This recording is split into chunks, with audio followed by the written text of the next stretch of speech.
at that time, there.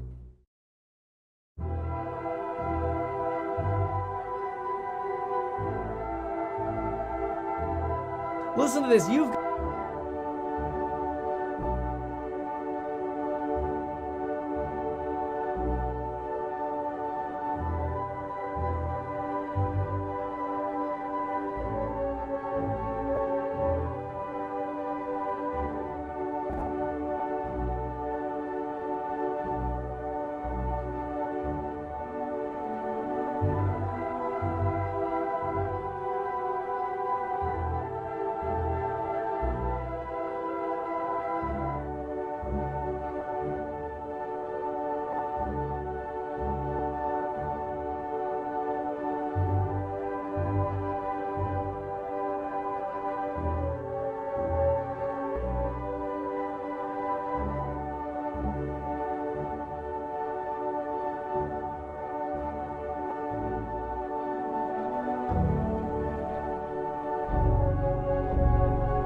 These are the journalisms by way of critical aggregation, illuminated from the analytical research of a historiographer, neither from the Oriental nor the Occidental.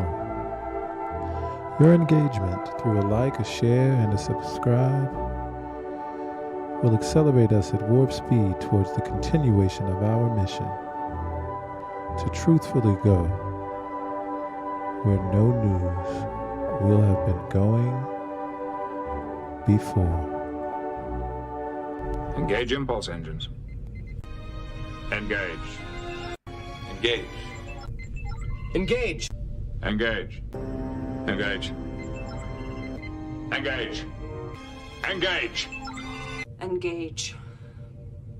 Engage. Engage. Engage. Engage. Engage. Engage. Captain. Engage emergency override. Engage. Engage. Engage. Engage forward shields 35%. Engage. Engage the cloaking device. Engage. Of them. Engage them in conversation. Engage. Engage.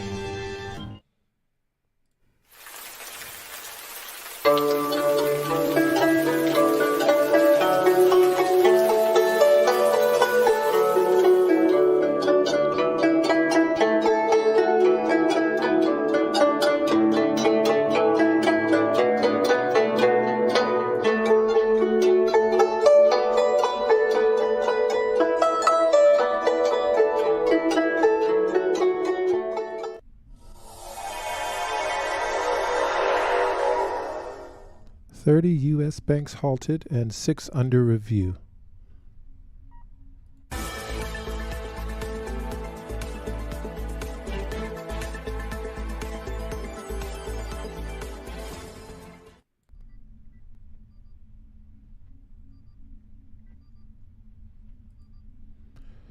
From Reuters.com, Moody's downgrades Signature Bank to junk and places 6 U.S. banks under review. Ratings agency Moody's on Monday downgraded the debt ratings of collapsed New York bank Signature Bank deep into junk territory and placed the ratings of 6 other U.S. banks under review for downgrade. And from RepublicWorld.com, complete meltdown in U.S. markets, trading in over 30 banks halted over shares slump. The collapse of the Silicon Valley Bank after a failed capital raise has triggered concerns among investors about risks to other banks from sharp rate hikes. Trading was temporarily halted in dozens of regional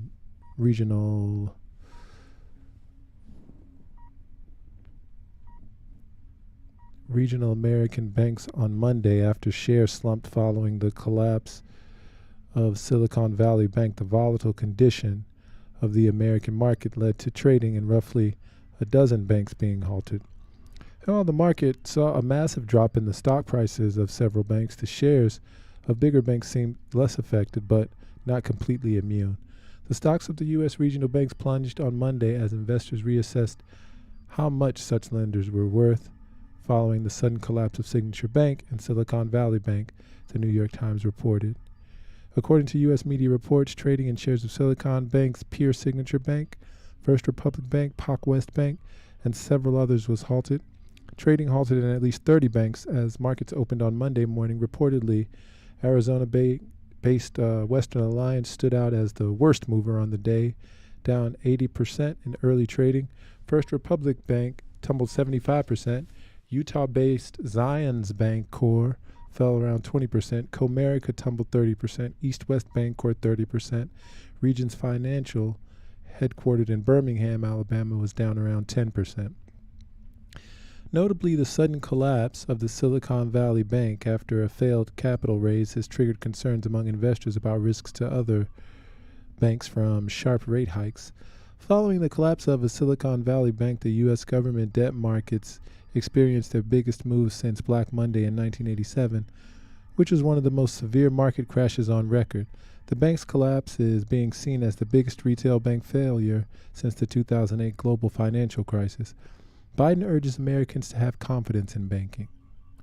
Amid the scare among investors after the massive plunging of shares of several American banks, President Joe Biden on Monday urged Americans to have confidence in the country's banking system and said that the nation's financial systems are sound. Americans have confidence that the banking system's safe. Your deposits will be there when you need them, Biden said.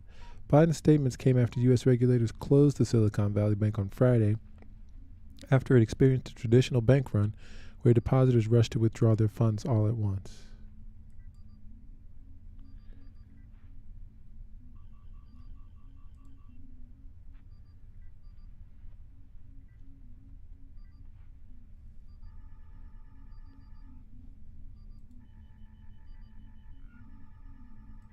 And this from We Profit Day and Night. There had just been a government bailout of Fannie Mae and Freddie Mac, and fear was rising over Washington Mutual after the S&P cut their credit rating. At the same time, Lehman Brothers had just filed for bankruptcy. Lehman shares dropped 94% on that day. Now, what made that day in September so different from March is that, unlike with Bear Stearns back in March of 2008, the government was not willing to help finance a takeover, bailout, or restructuring of Lehman Brothers. They just let them collapse. So what you have to understand from history is that so long as the government steps in and provides either a takeover, a bailout, or some sort of restructuring in order to help one of these companies that's going bankrupt survive, if that happens, the stock market's fine. It might drop a little bit, but it usually recovers. But if a bank collapses and the government does not step in to bail them out, that's when we see a massive crash in the stock market. So now let's get to 2023 and talk about what's happening with Silicon Valley Bank and whether or not the government or some magical buyer is going to come in and either take them over or bail them out. Now, before I get to all the news that came out Sunday night to kind of explain what's happening right now, I want to take a quick look back at Friday and really all the way back to Wednesday to understand how the bank collapse of Silicon Valley Bank actually went down, because this was the second biggest bank collapse in U.S. history. Now, a ton of people have already come out and explained exactly what happened. I'm just going to give you a very, very short narrative. Essentially, as a lot of money got deposited into SVB Bank over the past few years, they had to then go and buy some mortgage-backed securities as well as U.S. Treasuries and make some profits off of those. So essentially, SVB would go and they would get maybe 1 or 1.25% interest from these mortgage-backed securities and these treasuries, and then they would pay maybe 0.25% interest to the people who had deposited money at the bank, and then that extra 1 or 1.25%, they would just hold that, and that would be their profit. Now, all of that's fine. There's no issues with that at all, so long as people don't pull their money out of the bank. Now, if people start pulling money out of the bank, then the bank has to go and they have to sell those mortgage-backed securities and sell those treasuries in order to pay back the money that the customers are withdrawing. And all of that's fine as well, so long as they're able to sell those securities for close to the same price that they originally had bought them for. Where the problem lies, though, is when the Federal Reserve does massive interest rate hikes. When the Federal Reserve starts raising rates, their little 1% bonds suddenly are worth a whole lot less. And that's because if I'm a brand new buyer of a bond, and I know that I can go and I can buy a bond for 4% from the government, and then Silicon Valley Bank is over here offering me their 1% bond. Well, I don't want to get 1% interest when I can just go to the government and get 4% interest. So in order for Silicon Valley Bank to entice me to buy their bond, they have to lower the price. So maybe they paid $1 for that bond, but in order for me to buy it, I might only be willing to pay maybe 75 or 80 cents for that bond, since it pays a much lower interest rate than what I could get by going directly to the government. And that's exactly what happened. As people started pulling money out of Silicon Valley Bank, they were forced to go out into the open market and sell these bonds that they had bought years earlier. Problem is, they'd bought the bonds for around $1 and they were selling them for around 75 to 80 cents, meaning they were losing a ton of money.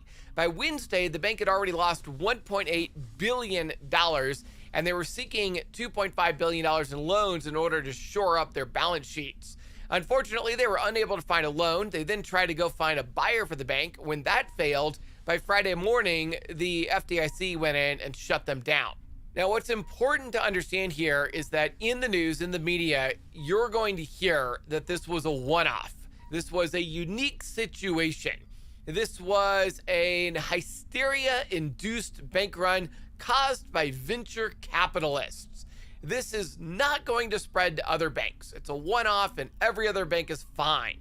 Now, that's the narrative you're going to hear. And the reason you have to hear that narrative is that the government doesn't want people getting fearful that other banks might be in trouble. So the government's going to come out, they're going to say anything they can, they're going to do anything they can in order to quell the fears so that we don't end up with another 2008.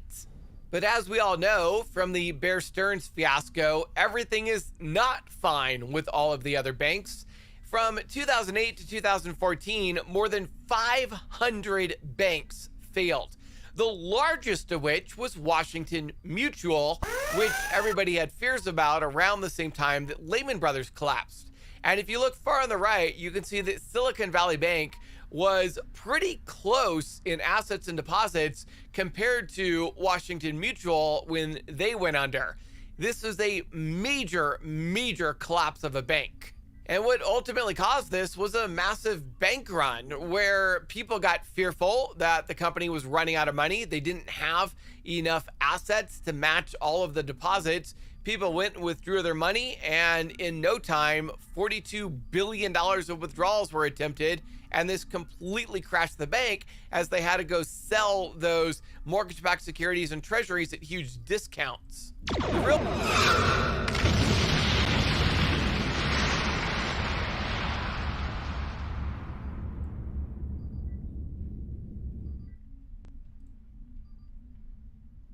And from Meet Kevin.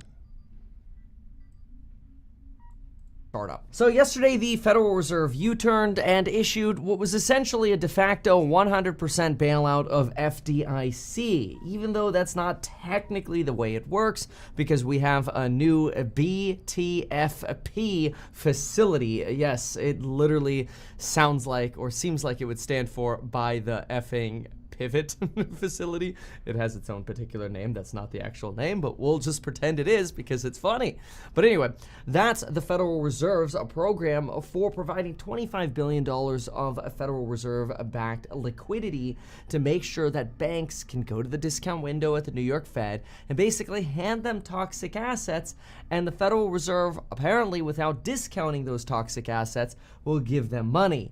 Make no mistake, that is a bailout. Now, Joe Biden will be speaking and talking about how, don't worry, your money is safe with the banks. We have backstopped all reserves at banks. All deposits are safe. You don't need to go close your bank account at your local regional bank or your credit union. Fear not, because look, we are protecting all depositors. Don't worry that 3 banks have just collapsed in a span of 5 measly days. Don't worry. Everything is fine. And I hate to say it, but when people tell you everything is fine during a banking crisis, I hate to say it, but sometimes I think thou protest too much. And I think that's the same thing that's happening with First Republic.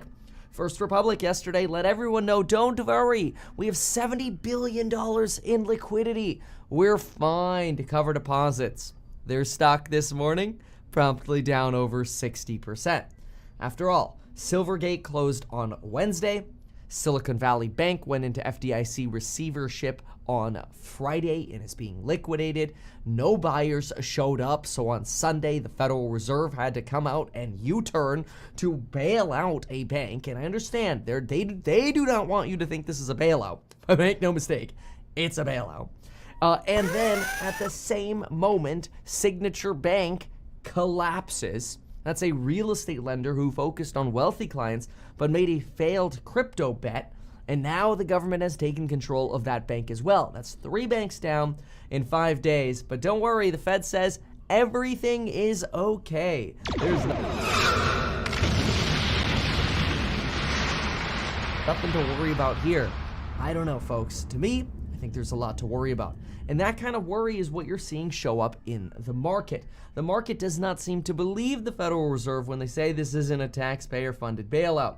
After all, the Fed is trying to clarify that this is just a loan to banks. And if there are any losses, don't worry. The other banks will just pay a special FDIC fee to cover those losses. I don't know about you, but that sounds a little bit like banking socialism to me. Oh, one bank failed, we'll just make everyone else pay their fair share of that bank making risky moves. And I think Jeffrey Gonlock, who's a pretty big bear right now, makes the best argument. He says, quote, "So if I have this right, the Federal Reserve will make loans on some of the collateral at a par valuation that is worth 40% less. Yikes." Let me simplify that so you could see what the Fed is basically doing as Jeffrey explains it here. And then you tell me if you think this is a bailout or not. Because the government does not want you to believe this is a bailout. If a bank goes to the Fed, so here's the bank and here's the Fed, and we'll call this the discount window right here. And here's the banker. And the banker says, hey, I've got this note right here. The note says it's worth $10, or we'll say it's $100. The note says it's worth $100. Don't mind the fact that it's actually lost about $60 of its value in market value. So don't mind the fact that this is technically only worth $40. Don't mind that at all. Will you take this toxic asset in exchange for $100 in cash? And the Federal Reserve is saying, yep, looks good to me. Here's $100. You're good. We'll take your toxic asset, really only worth $40. But we'll tell the American people it's a one-for-one transaction because we don't want the American people thinking we're bailing out Silicon Valley. That'd be crazy. We don't want that at all. Now, then some people say, oh, but Kevin, this is a facility that set up $25 to $100 billion of money back during 2008, and they've set this facility aside for emergencies in the future. Well, all you have to do is go to the left-leaning Washington Post to realize who actually backstops that facility. Ah, it's the American taxpayer. So, anybody...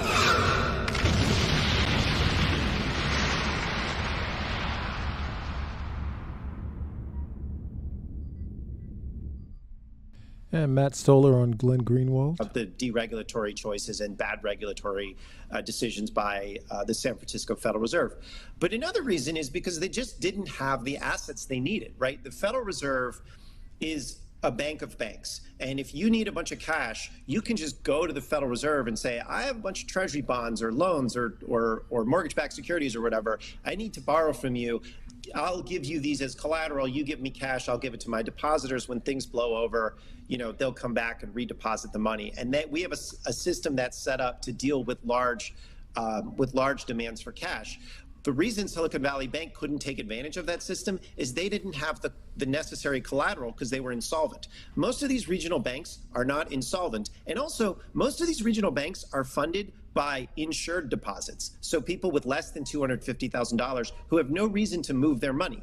Silicon Valley Bank was funded 97% with uninsured deposits. Signature Bank, which is the other one, that was Barney Frank's bank, and Ivanka Trump was on the board of that one before Barney Frank was. That was 90% uninsured deposits. The next most likely bank to fail, which is called First Republic, that has about 67% uninsured deposits. And from there, it goes way down. So we're really not dealing with a system that is I mean, yeah, there's some trouble because the Fed keeps raising rates, but as you put it, the Fed has telegraphed this. These guys just chose not to hedge because it would actually their own employees were telling them, you got to hedge. This is really dangerous as interest rates rise. And the bankers were like, we don't want to. We won't make as much money. So they were making these choices. They were remitting some of the extra profits to the uninsured depositors in the form of what I've said before, these quasi-bribes. And they're a pretty unusual bank. Most regional banks are not like this. So you might have an initial panic. You might take down 1 or 2 or 3 other banks, but it'll blow over. And then you will have reimposed market discipline. Instead, what we did is we said, everyone's going to be made whole. Silicon Valley Bank depositors who took these massive risks, they're going to be made whole. All banks except for Silicon Valley Bank and Signature, their funding costs are going to go down, and we're going to hand them all the full faith and credit of the United States that they can go off and gamble with. And there we go, problem solved. That's what we did instead. This is just like a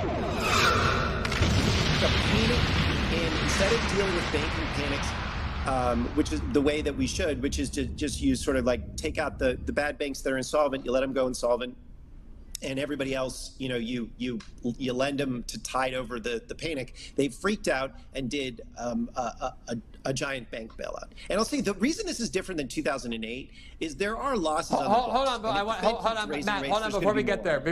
I just want to address my audience for 1 second, because people are telling me in my ear that they're treating you and cheering for you like you're some kind of Huey Long populist and wondering why I've suddenly transformed into Tim Geithner performing propagandistic services on behalf of Silicon Valley oligarchs. So I just want to be very clear that the format of the show, on purpose, and I thought I said this at the beginning, was I was going to have Matt on, who I know for certain is somebody very vigorously opposed, in fact, angrily opposed. All right, we'll be back with more news.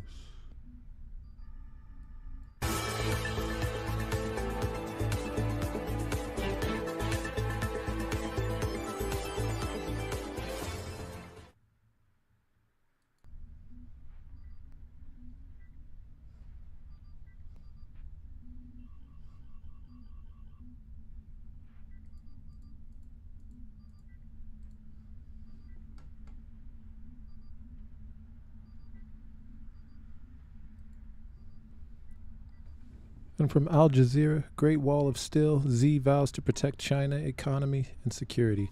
Most powerful president since Mao Zedong tells annual parliamentary meeting, economy and security are indivisible. President Xi Jinping has promised to transform the Chinese military into a Great Wall of Steel, capable of protecting China's interests abroad, while he's also emphasized the need for greater stability and security at home. Xi's remarks came in his closing speech to the National People's Congress. China's parliament last week secured unanimous backing for an unprecedented third term in office. Despite recently cementing his status as one of contemporary China's most powerful leaders, Xi alluded to the many challenges facing China as it navigates a post-zero COVID landscape. A slowing economy, a more challenging relationship with the West, particularly the United States. Security is the bedrock of development, while stability is a prerequisite for prosperity, Xi told the assembly of 3,000 delegates on Monday. He also stressed the need for an improved national security system, an improved social governance system, and the safeguarding of China's new development pattern with a new security architecture. The speech reflected similar concerns shared during the Communist Party's 20th National Congress in October, when Xi used the word security 91 times, according to the U.S.-based Brookings Institute. Security is the most important thing in terms of party politics. His people can safeguard his position, and then he can have many, many terms, even a long term, a lifelong term. Of course, security is a very, very important aspect. Alfred Mulan Wu, an associate professor at the Lee Kuan Yew School of Public Policy at the National University of Singapore, told Al Jazeera. Externally, the very important thing is he's trying to paint a picture that he wants people to think that he could protect China. So in many of his documents or speeches, he's always mentioning that China is actually now surrounded by the hostile United States and also its Western allies, so they need to fight very, very hard for China. China is in the midst of a massive military modernization campaign, which will be capable of effectively safeguarding national sovereignty, security, and development interests when it finishes in 2035, Xi said, when the armed forces will become a great wall of steel. While still a decade off, China already exerts enormous influence in the region with its powerful People's Liberation Army military base and island building in the South China Sea, and sway over domestic politics in neighboring countries from Cambodia to Micronesia. The PLA plays a major role in China's ongoing campaign to bring Taiwan back into the fold, either through a peaceful or forceful national reunification. Xi mentioned the self-rule democracy in his speech on Monday, calling for the end of Taiwan independence separatist activities, as well as external interference in a thinly veiled reference to the U.S. Taiwan's top military ally. He also appeared to offer Taiwan the one country, two systems arrangement seen in Hong Kong and Macau, which would in theory allow for some autonomy under Beijing's rule, but in practice is an extremely unpopular offer to Taiwanese. Xi's concerns for security also extend to the home front, where officials have set a modest gross domestic product target of just 5% in 2023, reflecting the last effect of 3 years of the zero COVID strategy. China typically sees tens of thousands of protests over issues like land seizures, but protests became more widespread at the end of 2022 as common Chinese chafed under the economic and social constraints of the policy. The country has also struggled with uneven development between urban and rural areas, as well as growing wealth inequality. Xi, however, told delegates on Monday of China's ongoing efforts to ensure the great rejuvenation of the Chinese nation for all citizens. The relay baton of building a great modern socialist country on advancing national rejuvenation has been historically passed on to our generation, he said, calling for efforts to upgrade and appropriately expand the economy by focusing on fields like science, technology, as well as industrial transformation that will benefit the whole economy.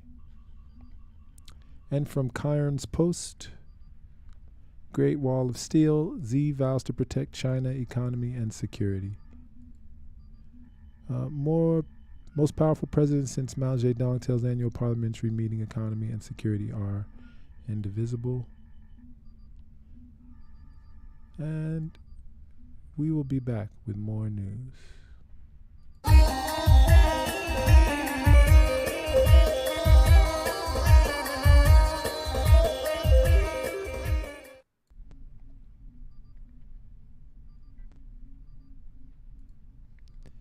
And from the cradle, Belarus and Iran sign a roadmap to increase economic cooperation. Belarus President Alexander Lukashenko's visit to Tehran saw the signing of comprehensive roadmap agreement to increase economic cooperation in the face of Western sanctions. The president of Iran and Belarus signed a roadmap to comprehensive cooperation as both countries seek to develop closer ties in the face of Western-imposed economic sanctions, Tasnim news agency reported. Following talks in Tehran on 13 March, Iranian President Ibrahim Raisi and Belarusian President Alexander Lukashenko signed the roadmap to expand cooperation in the trade, transportation, and agriculture sectors, as well as regarding culture and artistic activities. Government ministers and ranking officials from the two countries also signed 7 other cooperation agreements during the joint meetings. Iranian President Raisi highlighted Iran's progress in withstanding U.S.-imposed economic sanctions and its success in turning threats into opportunities, stating Iran's prepared to share its experience in this era of sanctions with Belarus as a friendly country. Raisi also expressed Iran's intention to broaden ties with Belarus in the context of regional and international organizations, saying meaningful negotiations have been held in this regard. Raisi added, we can have very good cooperation by using the capacity of the Shanghai Cooperation Organization and the Eurasian Economic Union and promote such cooperation according to the common stances and interests. The Belarusian president praised Iran for making progress independently, regardless of the sanctions and international pressure it faced. The U.S. and EU imposed a range of sanctions on Belarus, banning exports including tobacco products, potash, mineral fuels, and products made of wood, steel, and rubber. The sanctions followed Belarus' support for Russia's February 2022 military intervention in the Ukrainian civil war, which began in 2014. The sanctions also prohibit transactions with Belarus's central bank, place limits on financial inflows, and ban the use of the SWIFT payment system to 5 Belarusian banks. Lukashenko stated that the implementation of all bilateral agreements will allow Belarus and Iran to increase the value of trade between the two countries to 100 million. He also stated that Belarus and Iran share views on regional and international issues as they both favor fairness and multilateralism in the world. Both Iran and Belarus have been targets of U.S.-backed regime change efforts known as color revolutions in previous years. After Lukashenko's 2020 election victory, a U.S.-backed color revolution was attempted, while Iran was targeted in 2009 by a color revolution, which U.S. President Barack Obama ultimately called off, and again in the fall of 2022, following the death in police custody of the young woman Mahsa Amini. And from Indo, New York, visit to Tehran and Belarus to develop relations. Iran and the former Soviet Union Republic of Belarus want to expand their relations. Iran and the former Soviet Union, or the former Soviet Republic of Belarus, want to expand their relations. This was announced by Iranian President Ibrahim Raisi during a visit by ruler Alexander Lukashenko to Tehran.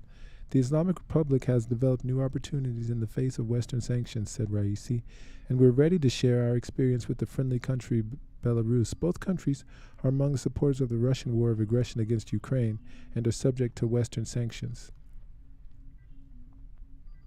Previously, Lukashenko had been received with military honors in Tehran.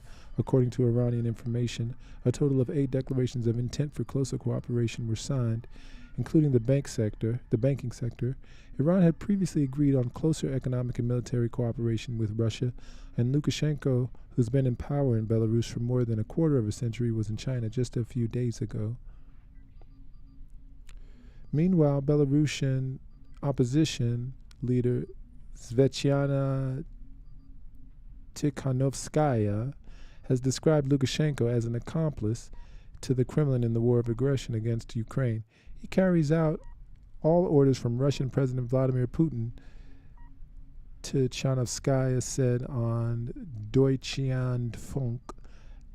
Attacks on Ukraine would not be possible without his approval. Lukashenko is selling his country's independence bit by bit. We see a Russian occupation not only militarily, but they also occupy Belarus in the media, in the economic sphere, Tikhanovskaya continued. The only thing Lukashenko still controls inside Belarus today is repression. Lukashenko's been in power in the former Soviet Republic for more than a quarter of a century. Critics call him Europe's last dictator. The EU has not recognized him as a head of state since the 2020 election, which was marked by numerous manipulation scandals. With the backing of Russia, he brutally suppressed mass protests. Since then, he's been considered dependent on Putin. Lukashenko makes his country available as a deployment area for the Russian war of aggression against Ukraine. And Tikhanovskaya ran against Lukashenko in 2020. She now lives in exile in Lithuania, in her homeland. She was sentenced to 15 years in prison.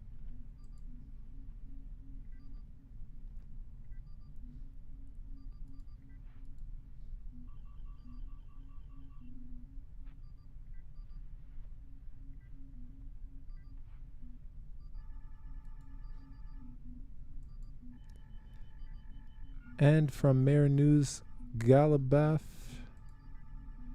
stresses need for stepped-up Iran-Belarus relations. Mohammad Bagheri Galibaf held a meeting with Alexander Lukashenko, the president of Belarus, and his accompanying delegation on Monday evening, during which he stressed that the visit of the Belarusian delegation could be a turning point in the bilateral ties between the two nations. The speaker said that the new developments in their international relations stress the need for more cooperation between states that oppose U.S. unilateralism, adding that both nations are under the Western sanctions as well. Therefore, they need to work together more than before. He also called for stepped-up economic relations along with the political ties, saying, We must develop economic, monetary, and financial relations, and relations in the field of transportation, especially in connection with Eurasia, as well as for preferential cooperation in the field of exchanges and facilitating relations between merchants and transportation, and establishing relations between intellectuals in different fields to such an extent that the level of bilateral trade would increase from the current $100 million to several $billion, and this potential exists in both countries. Galaba further considered it as necessary to develop the relations between the parliaments of the two countries. Lukashenko, for his part, stated that today we've realized the necessity that we have to reach agreements that can be implemented, adding the volume of bilateral exchanges has increased 3 times more than before today, including the development of economic and commercial cooperation. This lays the ground for the development of any other relationship, although the volume of transactions of $100 million is almost nothing. The Belarusian president said that with the implementation of the agreements he signed with the Iranian president earlier today, the level of ties will increase. He added that Belarus sees no limits for expanding ties with Tehran, declaring that when he has arrived back home, he'll follow up on expanding banking ties with Iran, like the ties Tehran has recently established with Moscow. He also stressed the need for closer cooperation among the sanctioned countries. And from tvr.by, Belarus to take part in development of north-south transport corridor via Iran. Belarus, along with Iran and Russia, will participate in the development of international transport corridor north-south. This is reported by the Minister of Transport and Communications, Alexei Avramenko. Today, the Iranian side requires building about 180 kilometers of railroad. The Iranian side has actively gotten down to this work to complete the north-south railway corridor in the direction of Bandar Abbas port. This is also important for us because when we talk about transport in Iran, we also talk about transit via Iran to distant countries. This is a very important corridor, and we've agreed to develop it together, said Alexei Avramenko. The minister also noted that following the negotiations of the presidents of Belarus and Iran, a protocol on amendments to the Intergovernmental Agreement on International Automobile Transport of February 4, 1998 was signed. This means that our carriers, as well as Iranian carriers, can freely perform the bilateral transportation, he explained. And from Al-Mayadeen, Belarus, Iran vow to cement ties stand in the face of sanctions. The two presidents agree on a roadmap to increase political, economic, and cultural cooperation. The president of Iran and Belarus praised their close ties during talks in Tehran Monday, at a time both countries are sharply at odds with Western powers, most notably regarding the war in Ukraine. Iranian President Ibrahim Raisi held the 3 decades of close relations with Belarus after talks with his counterpart Alexander Lukashenko, who arrived late Sunday for a 2-day visit. 30 years after the start of relations, the two countries have the will to strengthen cooperation, Raisi said, applauding their common strategic vision. Lukashenko said he had monitored with great respect the perseverance with which the Iranian people fight external pressures, attempts to impose the will of the others on them. And I see that despite everything, you're developing modern technologies in nuclear energy in reference to Iran's nuclear program. It's worth noting that Iran is constantly denied seeking to acquire an atomic weapon. We could be very helpful to each other if we really put our efforts together, added Lukashenko. The two presidents agreed on a roadmap to increase political, economic, and cultural cooperation, according to the state news agency IRNA. Lukashenko and his delegation later met with Iran's leaders Ayatollah Ali Khamenei. Countries sanctioned by the United States should work together and form a group to eliminate the tactic of sanctions, and we think that can be done, Khamenei said. Saeed Khamenei further added, the severe sanctions made Iran aware of its capabilities and internal strengths. During this time, the sanctions provided the ground for many developments in Iran, and our country was able to advance outstandingly in various fields, including science and technology, medicine and biology, aerospace science, nuclear technology, and nanotechnology. Recalling the fields of cooperation between Iran and Belarus in the fields of science and technology, commerce and political activities in international spheres, the Supreme Leader referred to the International North-South Transport Corridor, adding the establishment of the North-South Transport Corridor is in the interest of both countries as well as Russia and the region. Both sides should work hard to create it. Ayatollah Khamenei underlined the agreements and talks should not include in meetings. Ayatollah Khamenei underlined that agreements and talks should not conclude in meetings, but should be implemented and followed up at certain predetermined times. On his part, the Belarusian president stated, "I've come to Iran to assure you that I'm determined to open a new page in the relations between the two countries, and with the cooperation and will of the Iranian president, we will implement all agreements with special follow-up and at certain ascertained times." The president of Belarus emphasized that the Islamic Republic of Iran has achieved amazing experiences and progress during the sanctions period, and we believe that if we take advantage of the conditions of the sanctions properly, it can be used as an opportunity to make progress. I made this trip to Iran in order to familiarize myself with Iran's achievements. The current difficult international situation has shown us who our true and fake friends are. We are determined to have special cooperation with our real partners, Lukashenko added. This marks Lukashenko's third visit to Tehran. His last visit was in 2006.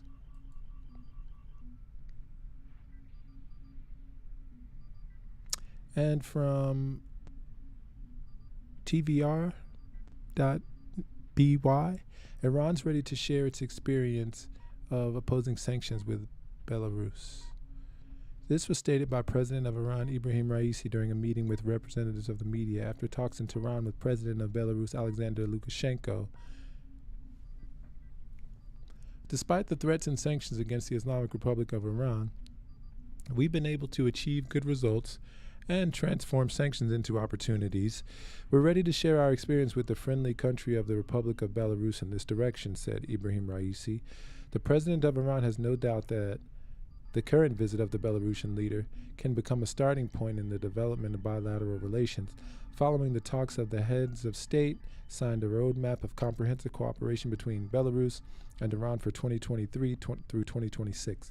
The document envisages the development of cooperation between Belarus and Iran in the political, economic, consular, scientific, technical areas, as well as in education, culture, art, media, and tourism.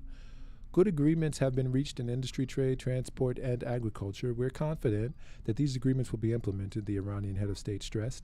The will of the two countries is to develop relations in all spheres without exception.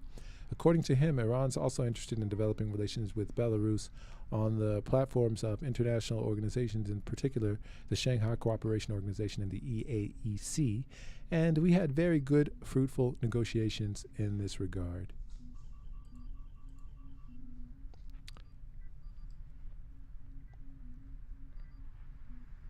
And also from tvr.by, Lukashenko offers Iran to create joint high-tech industries. Belarus and Iran could create joint high-tech productions. This was stated by President of Belarus Alexander Lukashenko in Tehran during a meeting with First President Mohamed Mokhber, Beta informs. Mr. Vice President, actually that's First Vice President Mohamed Mokhber. Mr. Vice President, you know that we had very fruitful talks with the head of state, the President of Iran. We've stated unequivocally that the basis of any relationship and understanding is the economy, and you're the main person in the economy. So the implementation of our agreements will largely depend on the government of Iran, which you head, said Alexander Lukashenko. The head of the state said that he'd visited an exhibition of the leading medical and scientific innovative manufacturers together with the president of Iran after the talks. I've seen some examples or samples of what you're doing.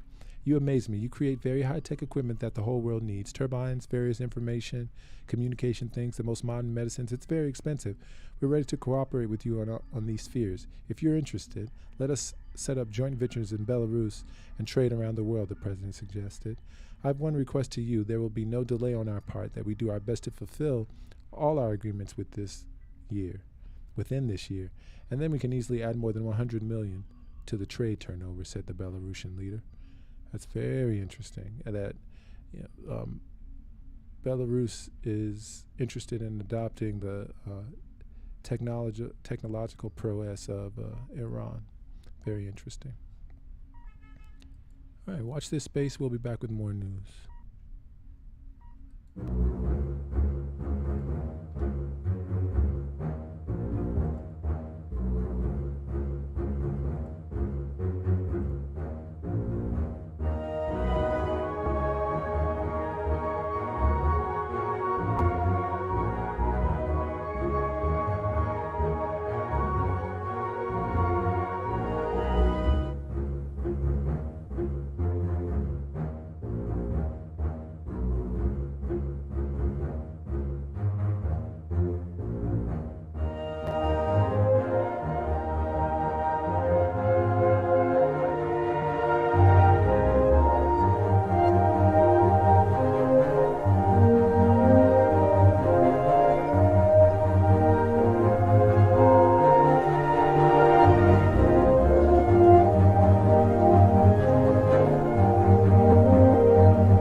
Israeli settlers storm Al-Aqsa Mosque in Al-Quds. Zionist occupiers protected by the Israeli regime's forces stormed the Al-Aqsa Mosque compound and occupied Al-Quds on Sunday. Wafa news agency correspondent said scores of Zionist settlers entered the compound through the Moroccan gate in groups. They performed rituals and Talmudic prayers there under the protection of Zionist police officers.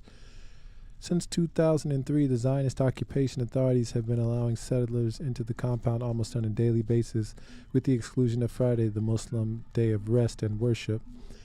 Zionists captured Al-Quds where Al-Aqsa Mosque is located during the Six-Day War in 1967 in a move never recognized by the international community. From NRoyanNews.tv, Zionist occupation settlers storm Al-Aqsa. Sunday, a number of Zionist occupation settlers protected by the Israeli occupation forces stormed Al-Aqsa Mosque in occupied Jerusalem, as reported by the Palestinian news agency Wafa. They entered through the Moroccan gate in groups and performed Talmudic rituals in the vicinity of Al-Aqsa. Since 2003, the Israeli occupation has been allowing occupiers into the area nearly every day except for Friday.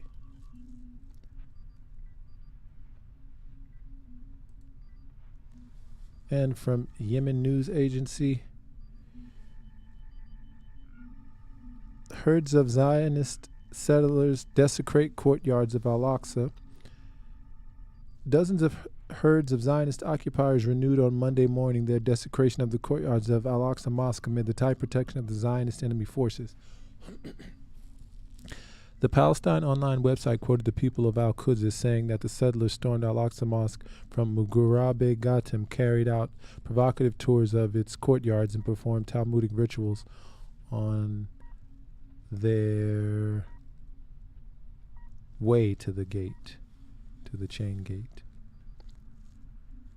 And from EnglishPalInfo.com, dozens of Jewish settlers stormed the Aqsa Mosque and occupied Al-Quds on Monday morning and later in the afternoon.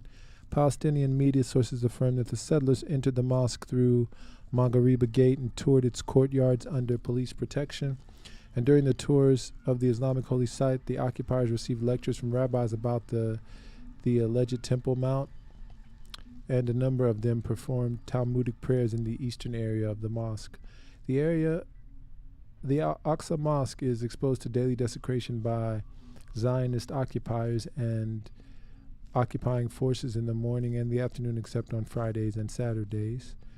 During the presence of settlers inside the mosque, entry restrictions are imposed on Muslim worshippers at the entrances and gates of the mosque. Muslims urged to intensify their presence at Al-Aqsa Mosque. Palestinians and Al-Quds figures and activists have called on Muslim worshippers to intensify their presence at the Aqsa Mosque to protect it against desecration and Judaization by Zionist occupiers. They call for necessarily frequenting the Aqsa Mosque to frustrate the Zionist plans and the growing occupier desecration of its courtyards, especially during the holy month of Ramadan. Recently, Sheikh Ikrim Sabri, head of the Higher Islamic Council in occupied Al-Quds, warned that the settlers' break-ins and their Talmudic prayers at the Aqsa Mosque are attempts to portray it as a Jewish holy site. Saudi Arabia denies entry to Israeli foreign minister delegation for a UN event. Oh, just a moment on that, actually. Watch this space. We will be right back.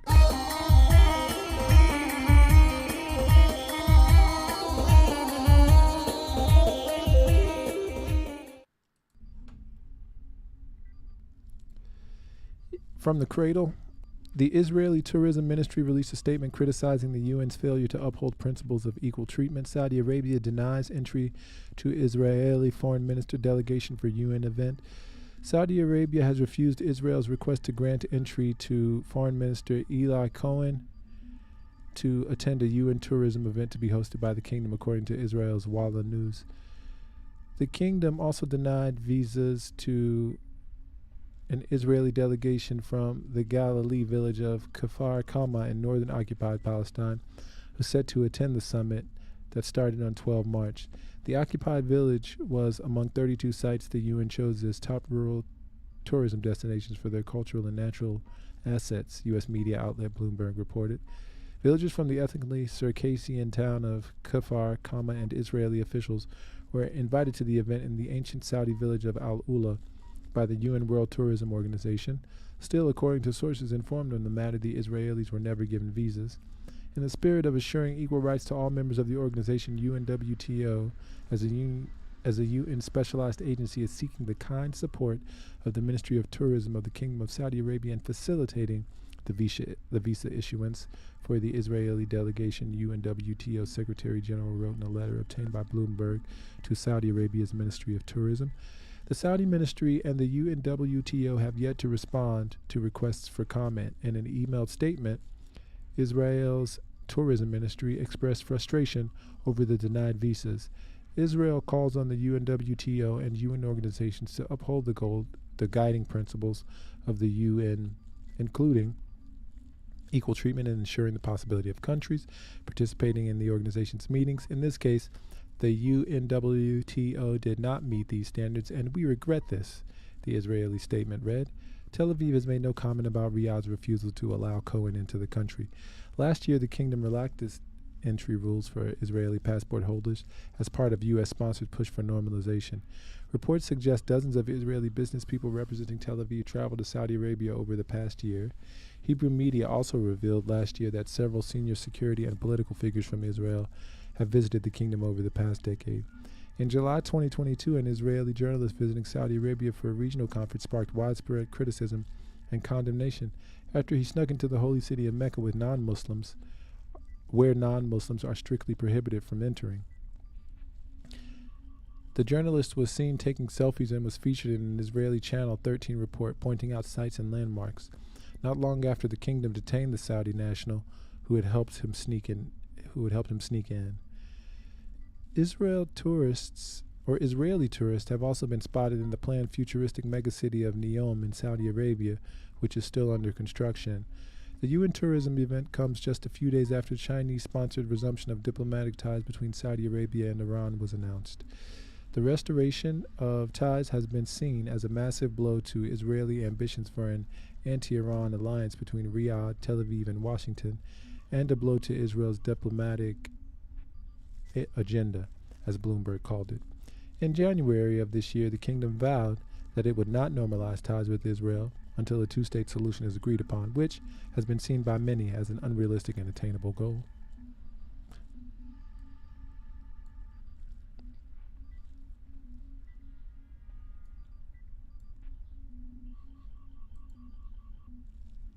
And from Axios, Saudis effectively block Israeli minister's trip to kingdom for UN conference. Saudi Arabia initially approved a request for the Israeli Foreign Minister Eli Cohen to enter the country this week for the UN World Tourism Organization conference, but wouldn't seriously discuss the diplomat's security details, effectively blocking his trip, 3 Israeli officials said. In the past, Israeli ministers used UN conferences and international sports competitions as a way to visit Arab countries that Israel didn't have diplomatic relations with, mainly the United Arab Emirates. These visits played a central role in gradually creating a de facto normalization process between Israel and the UAE that made the signing of the Abraham Accords in 2020 possible.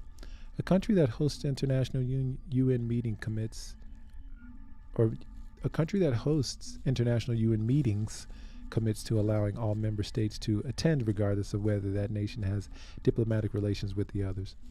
The UN World Tourism Organization invited representatives from an Arab village in Israel and representatives of the Israeli Tourism Ministry for the conference in AIULA.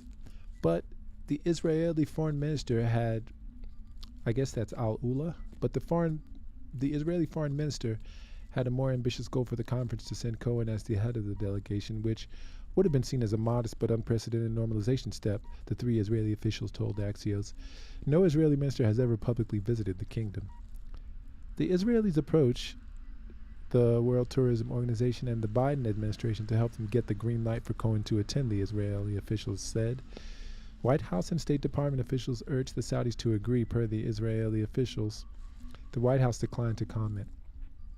According to the official, Saudi Arabia told the World Tourism Organization that Cohen could attend the conference with 2 staffers, but when it came time to finalize Cohen's security arrangements, a typical step for any traveling Israeli minister, it became clear that the Saudis weren't going to have a serious discussion. The Israeli officials said that they forced Cohen to take the trip off of his agenda. The delegation initially invited also didn't travel to the kingdom.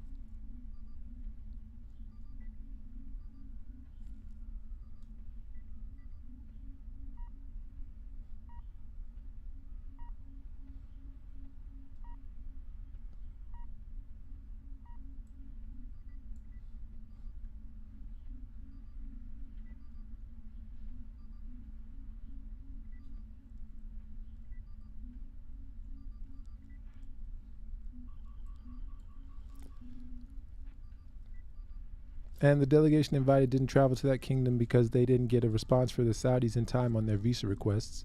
Israeli public broadcaster Khan reported this. What they're saying, the Israeli officials said they believe the timing of the conference 2 weeks before the holy month of Ramadan was problematic for the Saudis. Eventually, the Saudis found a way to say yes to the UN as they had to, but at the same time create conditions that wouldn't allow the visit to happen, a senior Israeli official told Axios. The Saudi embassy in Washington did not respond to separate requests for comment. The UN World Tourism Organization also didn't immediately respond to a request for comment. Since the signing of the Abraham Accords, Israel has focused its diplomatic efforts on pushing for normalizing relations with Saudi Arabia. In public, Saudi officials have made clear they won't normalize relations with Israel without progress in the Israeli-Palestinian peace process. Still, there's been progress, including a historic deal around 2 strategic Red Sea islands that officials saw as paving the way for Saudi Arabia to take steps toward normalization. Israeli officials noted that Saudi Arabia is hosting several UN conferences later this year. They stressed the hope that after Ramadan it'll be easier for the Saudis to allow the participation of an Israeli minister in one of these conferences.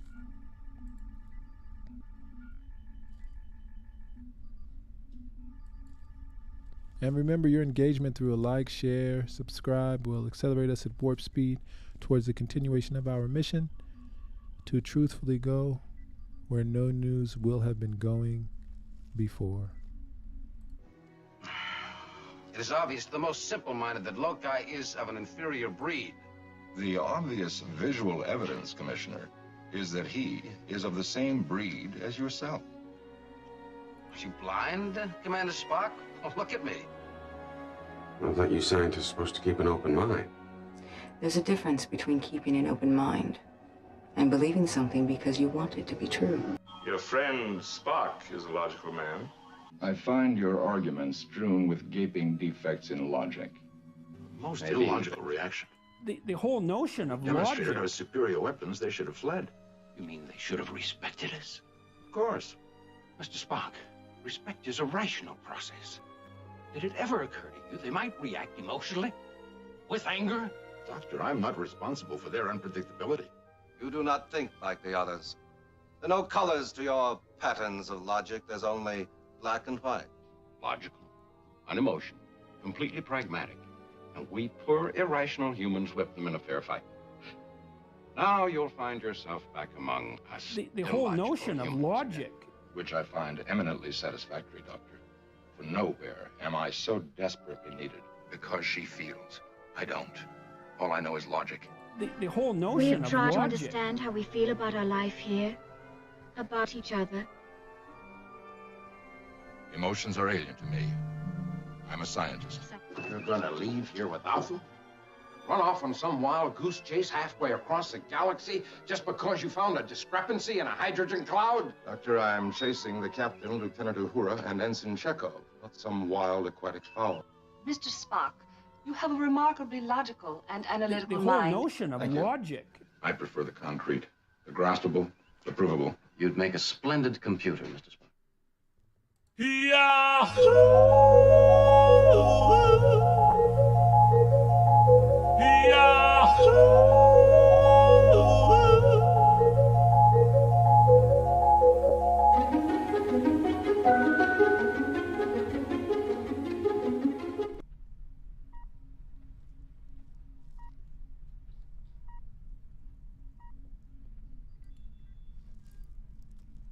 And from Al-Mayadeen, calls to dismiss Ben Gvir. Israel falls deeper into the pit of chaos as Israeli lawmakers call on Netanyahu to dismiss his police minister Itamar Ben Gvir over the latest development and his extremist stances. Israel's Ben Gvir claims Attorney General exceeding her authority, says memo. Israel National Security Minister Itamar Ben Gvir yesterday slammed Attorney General Gali Baharava Miara, accusing her of exceeding her authority. Ben Gvir criticized the Attorney General for not consulting him before ordering the decision to remove Tel Aviv District Police Commander Amichai Eshed from his position to be immediately frozen. Baharav Miara, the Times of Israel, reported questioned the legality of the decision, pointing out that it was widely seen as politically motivated. Ben Gvir said that position she's taken against legislation advanced by his far-right Otzma Yehudit party showed he could not rely on her to faithfully represent him in court. He also claimed the whole coalition government led by Prime Minister Benjamin Netanyahu was frustrated by the Attorney General. When asked in an interview whether she should be fired, Ben Gvir said the day is coming when the coalition government will have to make a decision about her. A wave of massive demonstrations has taken Israel by storm. Yeah, a wave of massive demonstrations has taken Israel by storm. And memo says judicial overhaul to go ahead and opposition organizing coup. Israel Prime Minister Benjamin Netanyahu yesterday pledged to go ahead with his planned judicial overhaul, accusing the opposition of working to oust his government, Safa news agency reported. During the weekly cabinet meeting, Netanyahu said the process of judicial overhaul is going on because the government's got a mandate from the people to rule and enact laws. Netanyahu accused the opposition of having contradictions, saying, "You can't be in favor of Israel's economy and encourage the withdrawal of funds from Israel. You cannot be in favor of the rule of law and encourage violations of the law." He also said, "You cannot be in favor of national security and encourage refusal to serve to collapse the security of the state. You cannot say I support the country, but if you don't accept my position, I'll leave the country." On Sunday, about 300,000 Israelis took to the streets for the 10th consecutive week, protesting against Netanyahu's planned judicial overhaul, which many have called a judicial coup.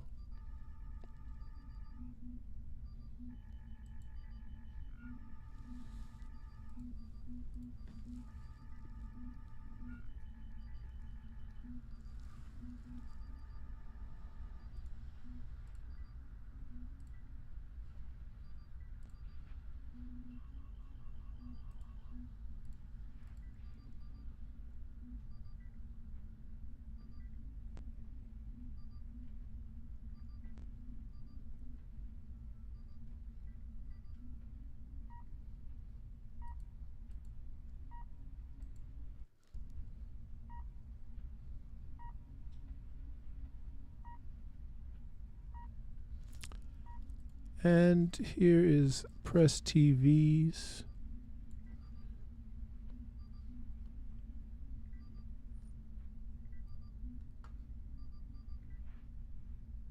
interview with David Miller. And welcome to Press TV, this regular news segment.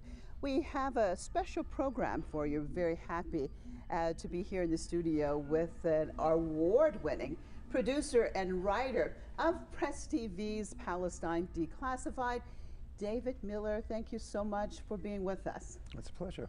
Well, it's really nice to see you. Welcome to Iran, and congratulations. Yesterday you won an award for the best program, and really congrats on that. I'd like to start off, David, just introducing yourself to our viewers, because perhaps people are not familiar with you and your very interesting story. So I'm called David. I'm from Scotland. Conflicts. Yeah. In particular, the wards. I have been attacked and complained about by members of the Bristol Jewish Society in Bristol in 2018, and then shortly thereafter I did a lecture on Islamophobia, and I talked, it's part of that lecture for a couple of minutes, about the role of Zionists in funding some aspects of Islamophobia. And that led to a series of complaints against me, an 18-month-long lawyer's investigation of me, which concluded that I hadn't said anything, not a sentence, not a clause, not a word, right, which was anti-Semitic, and therefore there was no case to answer. Right. But at the same time, even though you were found that you hadn't said anything anti-Semitic, what happened with your job? Well, so 6 weeks later, the university said, that's fine, nothing to worry about. 6 weeks later, I went on a political show on a Saturday afternoon, not in work, not about work, and I said the fateful words, I have been attacked and complained about by members of the Bristol Jewish Society and by the Union of Jewish Students. And it was those words, attacked and complained about, which got me into trouble. They instituted a new inquiry, but of course the words themselves were true. I had been attacked and complained about by these organisations. They instituted a new inquiry, which again found that I hadn't said anything anti-Semitic, but it wasn't the words that I'd said the problem, said the university, it was the way in which I had said them. The way you said it, not what you had said. Yeah. So, David, you know, you said you started as what? 1984, the actual year, came round and everyone said, oh, it's really like 1984 now. In the UK, we were in the middle of a year-long miners' strike, a defining moment in British history. And it was a little bit like that. The Thatcher government was very, very reactionary and censorious, but it was nothing like the period we're now in, an extraordinary period, not just in relation to Israel and Palestine, the occupation of Palestine, but also in relation to other conflicts. In particular, the war in Ukraine. That's had a huge impact on narrowing the space for the possibility to speak out. I can't think that I would ever have imagined that a professor could be sacked from his permanent job as a result of saying a couple of words which were factually true, but which upset some students. But surely you must have seen over time now, we've had other professors, especially in the United States. I'm talking from the US, perhaps I'm just more familiar, obvious with things that are happening over there. From Norman Finkelstein to Cynthia McKinney, many others, that no longer can work in the United States. If they want to teach, they have to go outside of the country. And I think Norman couldn't even get a job teaching junior high kids. So with that being said, I mean, what does that mean about the priorities for these countries? So if you're in the United States or the UK, but you cannot criticize something that is a reality, but it's related to either Israel or the Zionists, or sometimes just Jews, what does that say? I mean, where's the loyalty of these governments?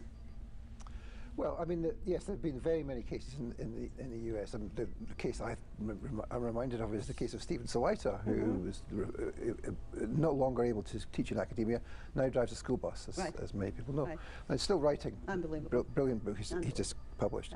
So yeah, it says a lot about the way in which the foreign policy establishments of the UK and the US are so closely entwined with Zionism and the support of Zionism. Now, they have their differences sometimes, but they actually operate together such a lot of the time in international conflicts, but also in terms of policing the boundaries of dissent within the UK, the US, France and Germany. Germany is worse than the UK even. Right.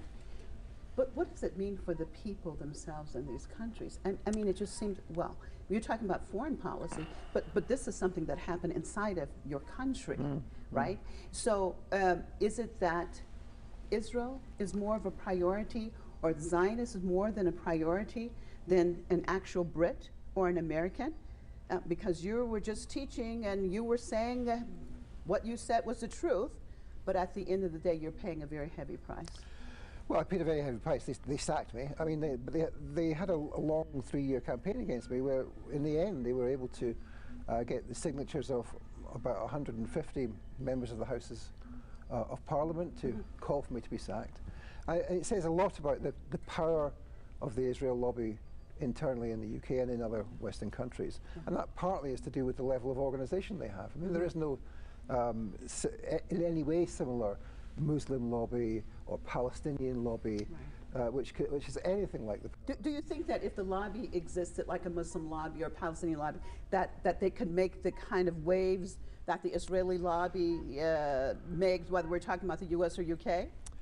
It would help if there was much more organisation and money put behind it, but what gives the Zionist lobby that extra power is the way in which the Jews in the society are inserted at a much higher level economically. Muslims, by and large, in my country, in the UK, are really economically disadvantaged. They suffer the most racism, they're most economically disadvantaged of all ethnic groups, and that's a distinction which matters, because it means that they're not part of the British establishment.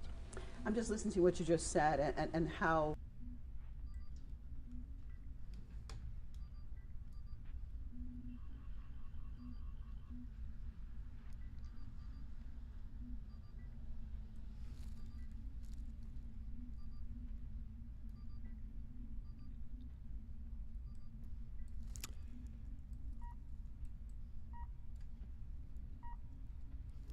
And from Memo, France 24 fires journalist over pro-Palestine stance. France 24 has fired renowned Palestinian journalist Layla O'Day after opening an investigation into her use of pro-Palestine terminology on her personal social media accounts. The agency accused O'Day of incitement and anti-Semitism for using the term martyr in reference to Palestinians killed by Israel in 1948 lands, when referring to the land of Palestine under the British Mandate before Israel's establishment. The channel considered that O'Day had contradicted the channel's media policy in dealing with the Palestinian-Israeli conflict. O'Day, who speaks Arabic, English, Hebrew, and Russian, began her career in '93. She joined the French channel in 2007.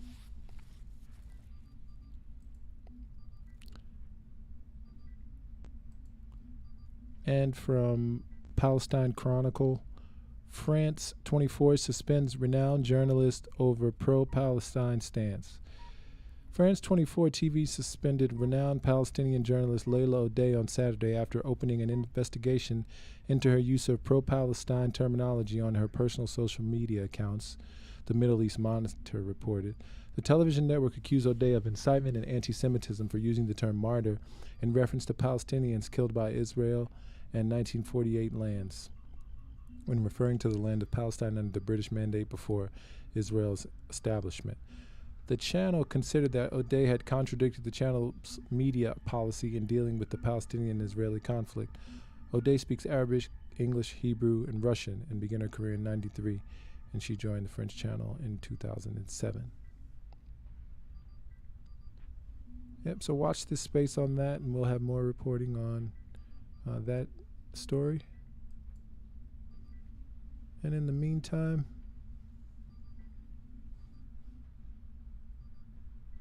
beam me up. Beam me up, Mr. Spark. Beam me up. Lock on transporters. Beam us up. Beam us up. Quickly. Beam us up home. Beam us up. Prepare to beam us up, Mr. Scott. Beam us up, Mr. Scott. Prepare to beam us up. Mr. Scott, prepare to beam us up. Have Scotty beam us up. Beam us up. Beam us up. Scotty, beam us up fast. Stand by to beam us up. Scotty, beam me up. Beam me up.